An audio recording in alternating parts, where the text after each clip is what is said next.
ফরিদপুরের বোয়ালমারীতে সর্বস্তরে আল্লাহর দ্বীনকে বিজয়ী করার লক্ষ্যে বাংলাদেশ খেলাফত মজলিস ও যুব মজলিসের উদ্যোগে দাওয়াতি মিছিল অনুষ্ঠিত হয়েছে।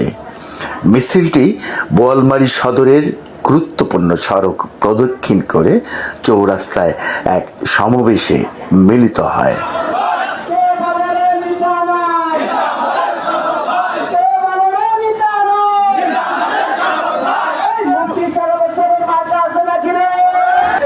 এতে প্রধান অতিথি হিসেবে বক্তব্য রাখেন বাংলাদেশ খেলাফত মজলিসের কেন্দ্রীয় কমিটির যুগ্ম মহাসচিব ও ফরিদপুর ১ আসনে বাংলাদেশ খেলাফত মজলিসের মনোনীত সংসদ সদস্য প্রার্থী মুফতি শারাফাত হুসাইন।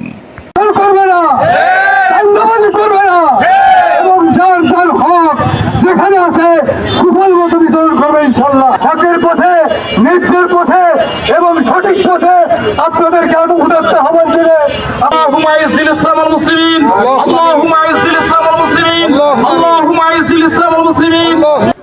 পরে দোয়া ও মোনাজাতের মাধ্যমে সভাটি শেষ হয়। আমিন বিরহমাতিকা ইয়া আরহামার রাহিমিন।